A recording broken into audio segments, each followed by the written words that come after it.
The Sinclair Brothers present the best of 2020 television. Hi, I'm Evan Sinclair. And I'm Ryan Sinclair. This year, we did most of our television watching together, so when we told each other our list of favorites and realized they all overlapped, we decided to let each other pick out one or two more. But before we get to those, we'd like to quickly bring up the shows that we didn't get to see this year.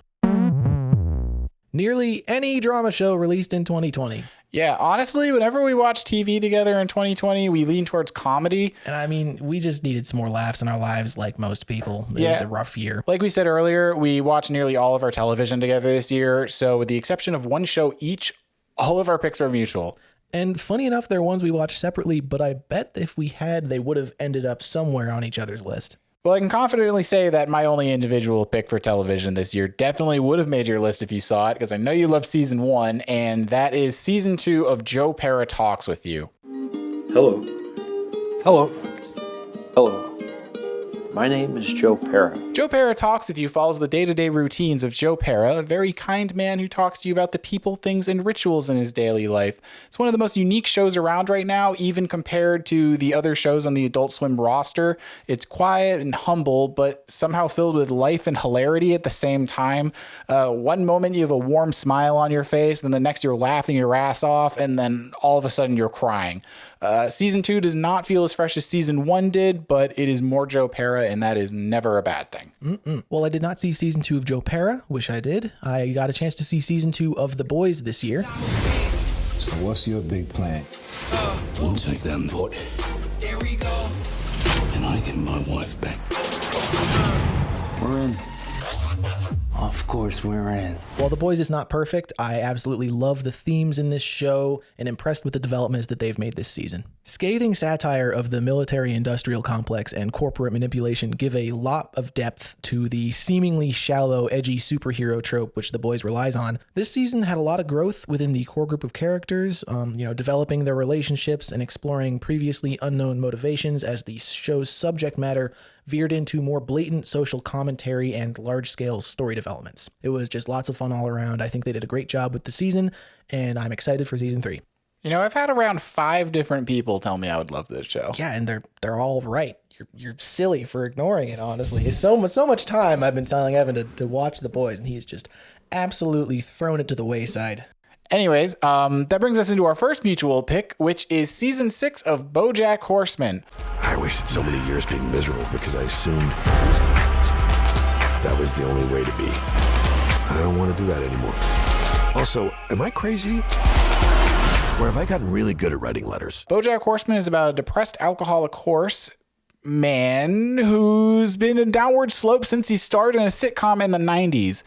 This is BoJack Horseman's final season, and technically only the second half of the season came out this year, but we're counting the whole thing. In this season, BoJack tries harder than ever to become a better person, but despite his efforts, his actions from the past start to catch up with him again. It's hard to talk about the final season of a television show without spoiling anything, and BoJack is one of those top quality shows we wouldn't want spoiled for anyone. So our general opinions are that if you like BoJack Horseman, you're going to have a great time. The level of quality that you would expect from its wacky humor and almost 2 real emotional challenges is still there. In this final season, we felt was a very fitting way to wrap up the show and all of the character arcs.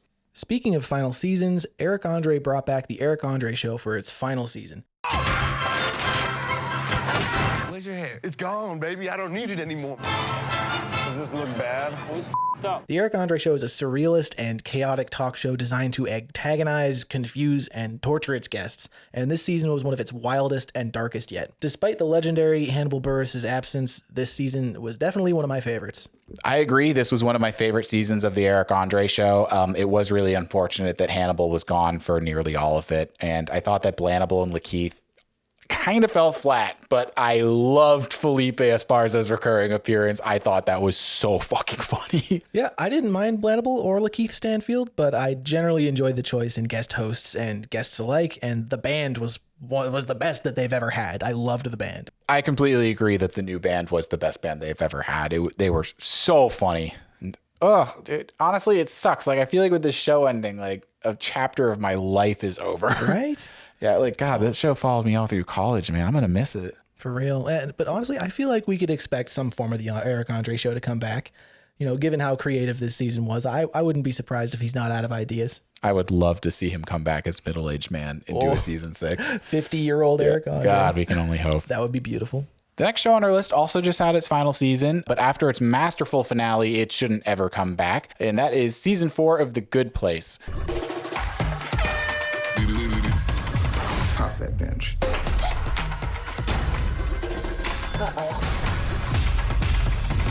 Without spoiling anything, The Good Place is about a group of flawed individuals who've recently died and are traversing the afterlife. And just like BoJack Horseman, only the second half of this season came out in 2020, but in our book, that counts. The Good Place definitely impressed me. Its blend of corny humor and moral philosophy was a unique voice among other NBC comedies.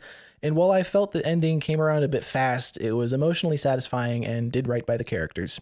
Yeah, I'll agree with you that as a whole, the ending arc came around a little too fast, but I still think that this show had one of the best final episodes I've ever seen. It just wrapped up everything perfectly, and it brought me to tears. Truly the saddest day of my life.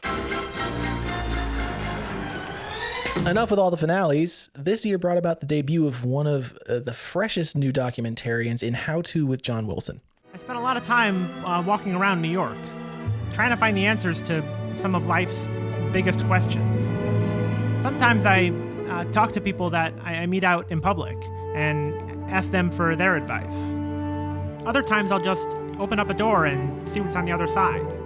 John Wilson's ability to harness his perspective through the myriad of clips he's recorded is wonderfully entertaining and strangely insightful. The 6-episode season is chock full of plainly stated oddities and observations connecting things and ideas you might never have considered, woven together in a free-form exploration of the human condition.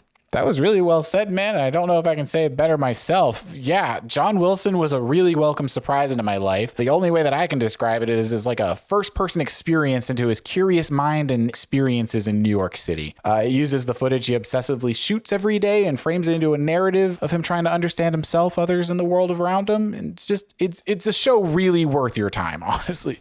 So our next pick really needs no introduction. The Mandalorian Season 2. He goes. So I've heard. The Mandalorian is easily our favorite piece of Star Wars media since the original trilogy. It just looks fantastic. The characters are great, and so much about it is just really well crafted and well executed. Yeah, man. I honestly even thought that season 2 was better than the first, despite getting almost every major plot point spoiled for me this year. Rough. Well, we won't spoil it for you here, even though chances are you've already seen it. But the important takeaway, in my opinion, is that the show seems to be ramping up to bigger and better things. And it's just great to have more fresh and well done Star Wars content.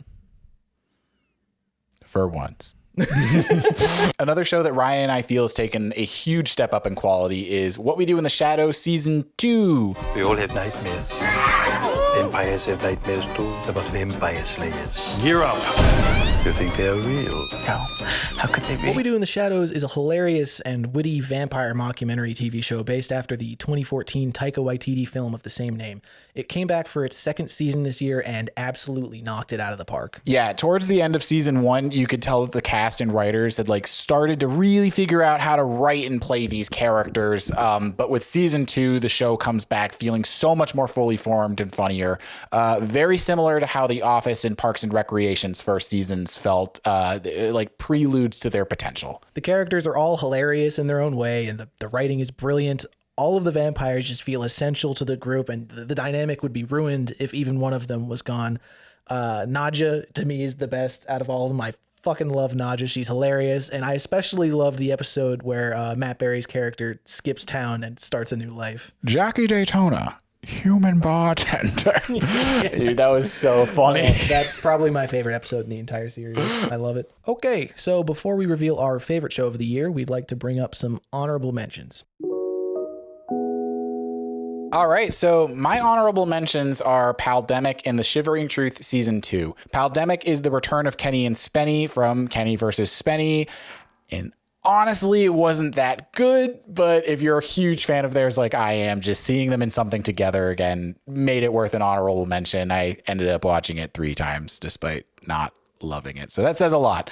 The Shivering Truth season 2 is not as memorable as season 1, but if you're looking to watch a show comparable to the Twilight Zone on bad mushrooms, then you have to check out this new Adult Swim show from Vernon Chapman. It's awesome. My first honorable mention would have to go to His Dark Materials season 2. I didn't always love the writing or the pace of this show, but it's gorgeous to look at and is generally a fun watch, and I definitely like the developments that happened this season as compared to the first. The show definitely feels a cut above the average teen dystopian novel trope, and it helps that the budget from HBO was clearly very nice, and they put a lot of work and money into this show. Second honorable mention would go to Queen's Gambit. It's a gripping watch, definitely was a good show, well made.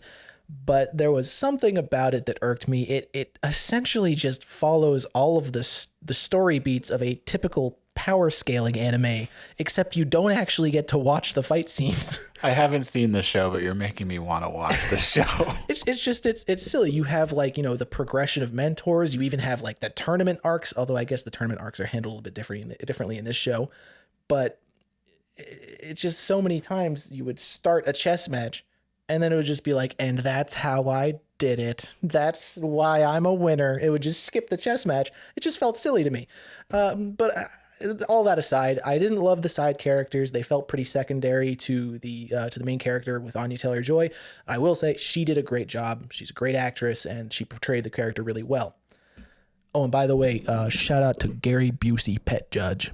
All right, so now that we've talked about our honorable mentions, there's really only one thing left to talk about, and that is our number one show of 2020.